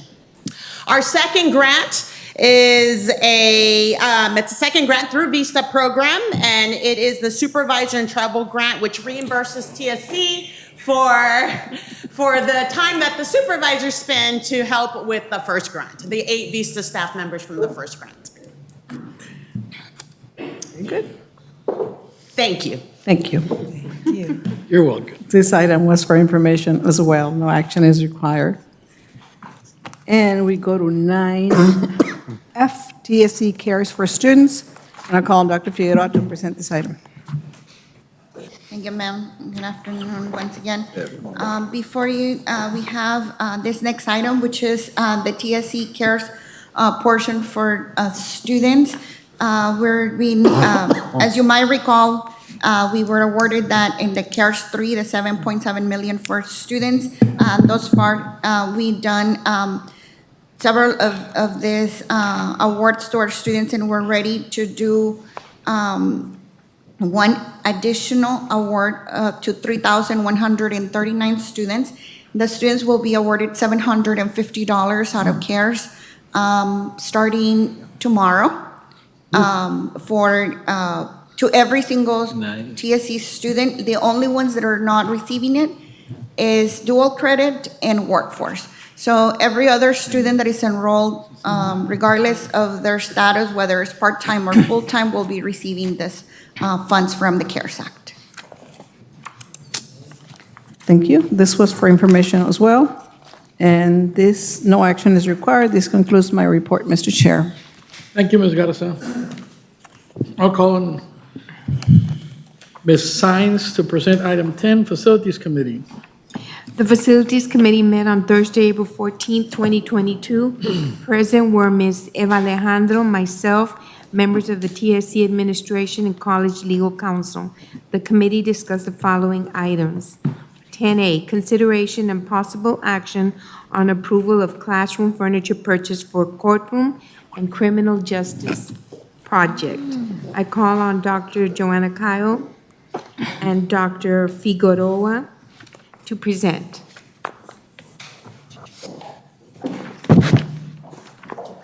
Thank you, ma'am.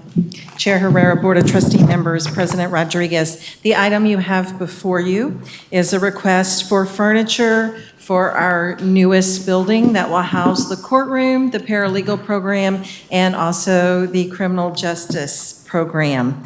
The request is for furniture.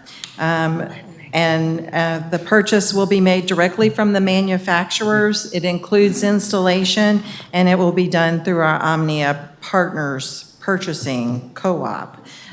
This funding has already been approved from the project funding account in the year 2021-22. And I would like to show you what we're talking about. Maybe. Okay, Carlos. I still can't use this. Further away? Which way? To the right. That way? Oh, hello. Here you go. I'm not, I can't get it to work. Can you get it to work? There it is. Okay. Area 1 is for the Cameron County Law Library Annex. Area 2 is our jury room, which is also adjacent to Area 1 and can be used as well, in addition to the furniture in the law library. Area, what area is that, 5? Is that what it says, or 4? I can't read. I think it's Area 5. That is for our criminal justice room. Sorry about that, thank you.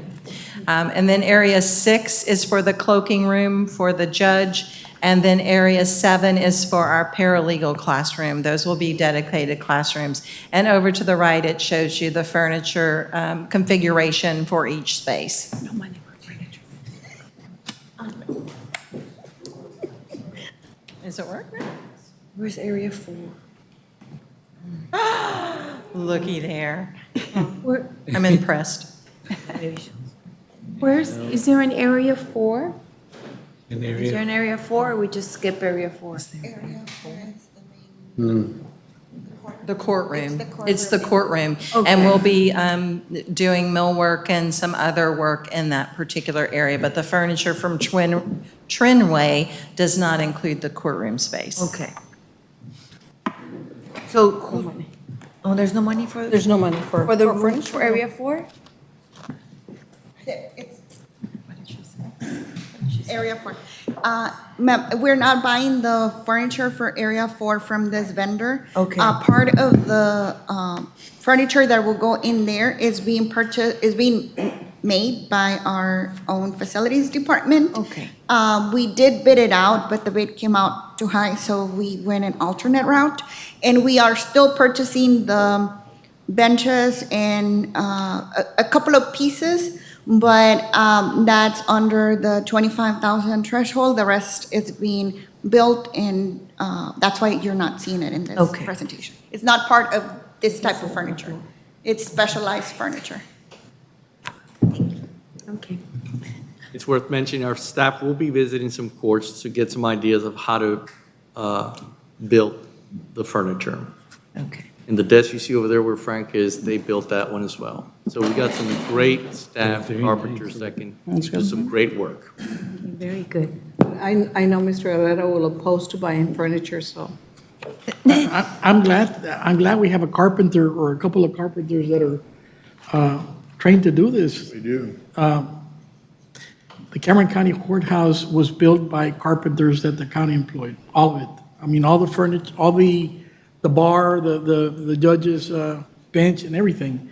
It's built by carpenters that the county hires. So it's good. I like that.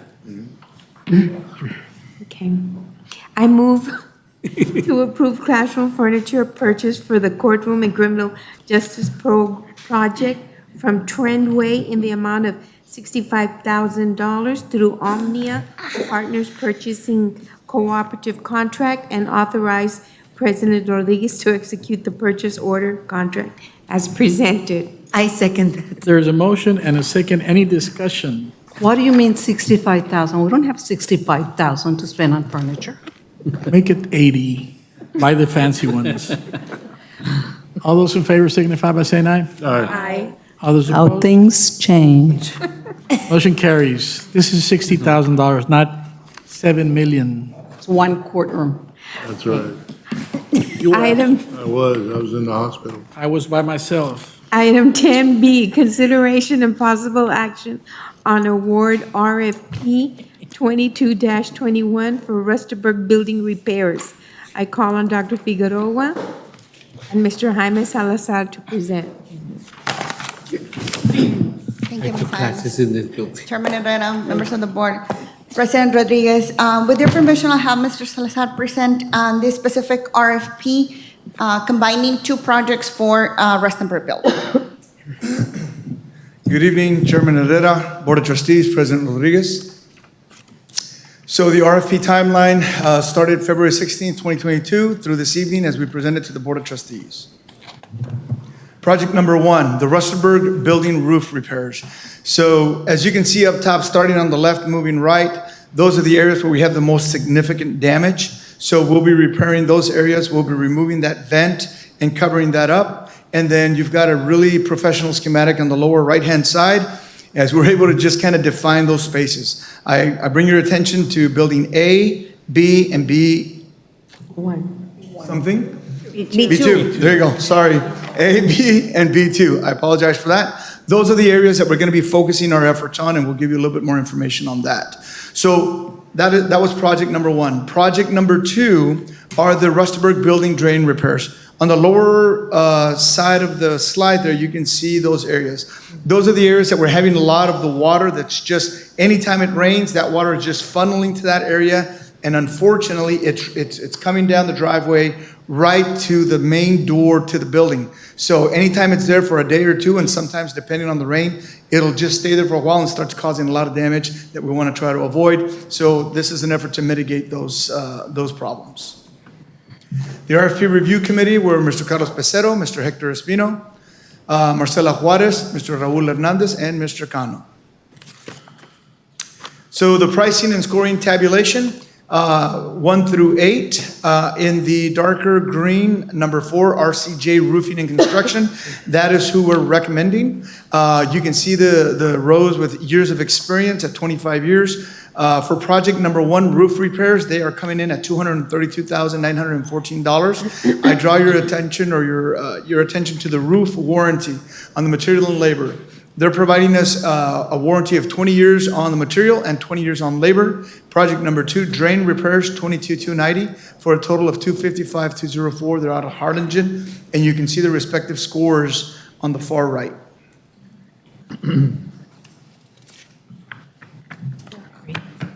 I have a question. Yes, and I'm sorry, and just to say that they are authorized roof repair installers of the project. Yes, sir. What kind of roof are we talking about here? I mean, you mentioned roof repairs. Is there a particular roofing there, or it's just that patching roofing material? Or are we using aluminum roofing? No, they're going through and they're doing a full rehaul in that area, so the multiple layers that they have. So they'll go in and ensure that the bottom layer is valid, then they'll put the additional top layer and then the final layer up top. So it's 3 layers, so it's not just a patch, it's a full roof repair in that area. Okay. Yeah, it's not aluminum, it's a shingle tar up top. Yeah. Thank you, sir. I move to award RFP 22-21 for Rustenburg Building Repairs to RCJ Roofing and Construction in the amount of $255,204 for both projects, plus 10% contingency to cover unforeseen events, and authorize President Rodriguez to execute the contract as presented. There's a motion on the floor. Is there a second? I second that. There's a motion and a second. Any discussion? Dr. Yes, Soledad? thank you.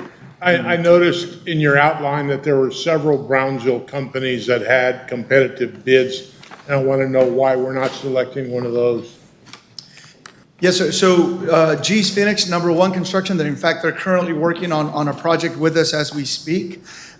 So they were there. You can see the years of experience. We specifically, because of the roofing, warranty, and material, that was something that was very significant. We want to make sure that your investment in this is certified for quite some time. Also, JRC Roofing, they're authorized installers of the product that they will be installing, and that's why the warranty timeframe is larger than the other companies. The other companies do the work, but they're not the authorized installers, and that's why they decrease the number on the warranty of the material. If you can see on the 4th column, that's the years that the warranty of the roof and material is. And company #2, you see it grayed out. That's because they did not submit a complete proposal. So that it's not, they don't have the windstorm certification. So that's why the 360 TXC LLC was disqualified. That's why it's listed in gray. Thank you. I have another question. So this building, we're fixing the roof and the drainage. Is it being used inside right now? Yes. We're using about 75 to 80% of that building right now. And specifically those areas where we're conducting the Remodel. especially, you can see on the right-hand side, that area A, B, and B2, those areas are being utilized 100%. Those areas are leased as well as in the middle area, the bottom floor. And then the other larger area next to A, it's currently 5 large classrooms that we're utilizing. So it's a combined use building.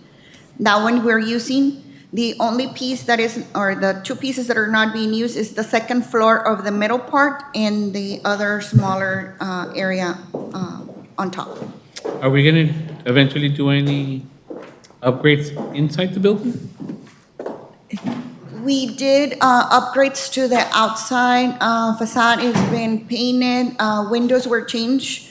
What else have we done in there? Furniture? Furniture, yes. The only on the classrooms that we're utilizing is where we put new furniture. Sorry, the other ones are leased. Okay. Do we know how many years it's been since we've done any roof repairs on this building, on the Rustenburg building? I can get Do we that have any information idea? for you, sir. I A don't. long time. I've been on, Back from your watch. Yeah, for sure. I was a student. Any other discussions? All those in favor signify by saying aye. Aye. All those opposed? Motion carries. Item 10C, Facilities Update. I call on Dr. Figueroa and Mr. Salazar to present this item. thank you, Ms. Sines, Chairman Adela, members of the board, President Rodriguez. Mr. Salazar will be showing us the monthly update on the different projects that we have on campus in the facilities department.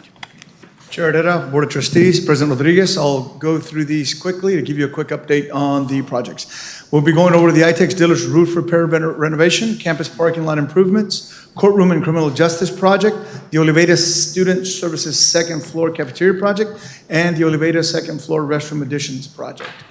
So on the ITEC roof repair, works in progress, the asbestos removal and demolition work continue in the first floor, and the asbestos removal and demolition work is completed on the second floor. We'll show you some pictures of that. Installation material has arrived, and we're currently installing that installation. Here's a picture of the ITEX Dillard roof renovation project on the first floor. That is the roof renovation project already taking place. And this is the Dillard's roof renovation second floor. As you can see, they've done the demolition and completed their work there with mitigation efforts as well. Campus parking lot improvement project status. 100% of construction CDs are completed and were in our possession, or are. One base proposal and 2 alternate options for RFP scope of work. The RFP was released on March 9th. The pre-proposal conference was held on the 23rd, and the RFP submission deadline was on April the 6th.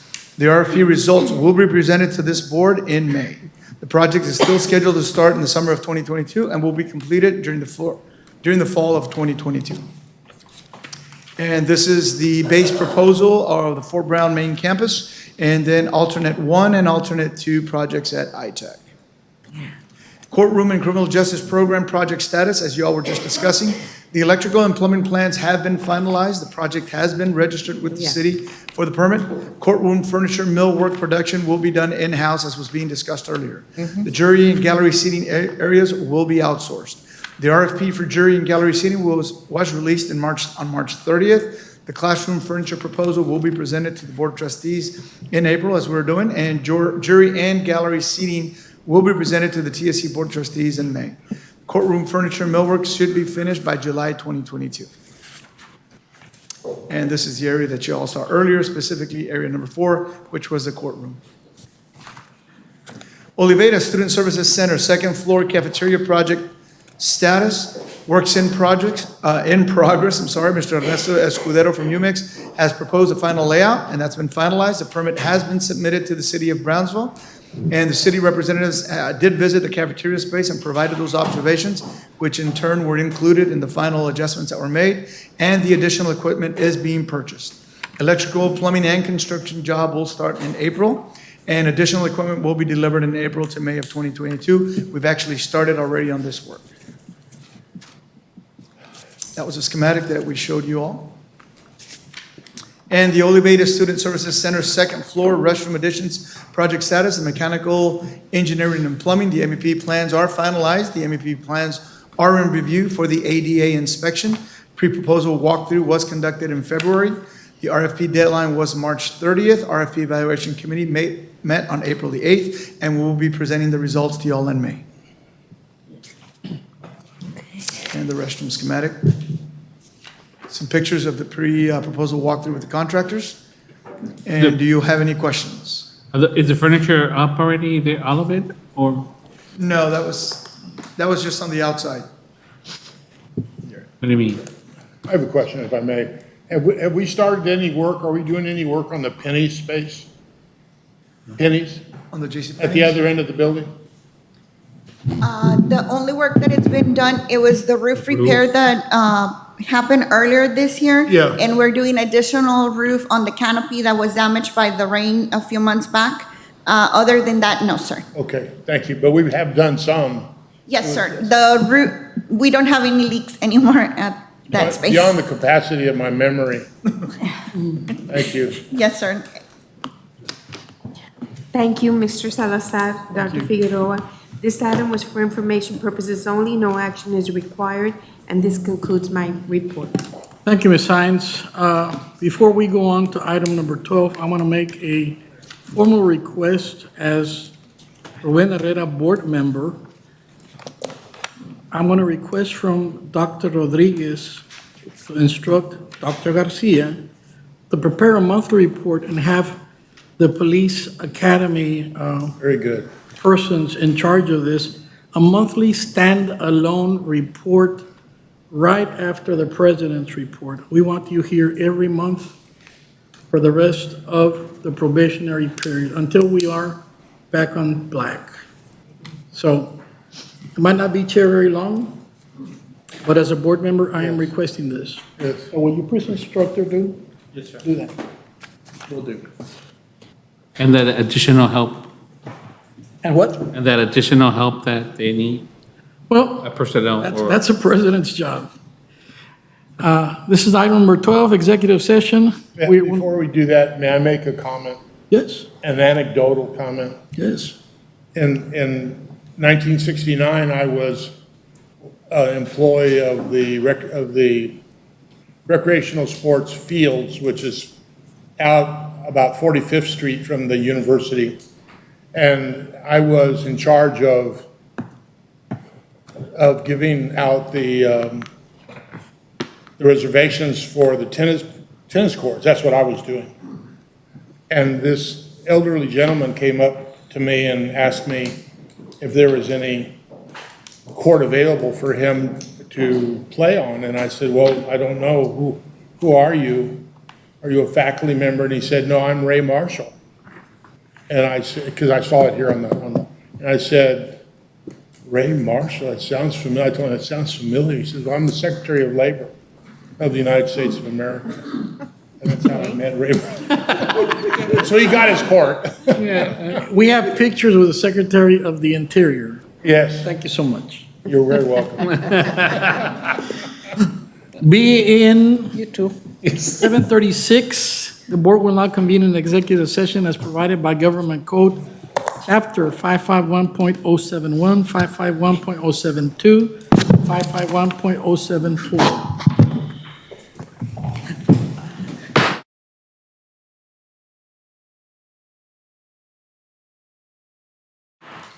Back for an executive session. Are there any motions? Yes. I move to approve the creation of a restricted account in the amount of $1,106,243.08 and move funds from the unrestricted fund balance to the restricted account. Second. There's a motion and a second. All those in favor signify by saying aye. Aye. All those opposed? Motion carries. Item 14, announcement of the next meeting dates. Next regular board meeting will be Thursday, May 19th, 2022 at 5:30, and regular board meeting Thursday, June 16th, 2022 at 5:30. I have on my phone. I will entertain a motion to adjourn. I so moved. Moved. There's a motion, is there a second? Second. There's a motion and a second. Any discussion on this? All those in favor signify by saying aye. Aye. All those opposed, motion carries. Meeting is adjourned.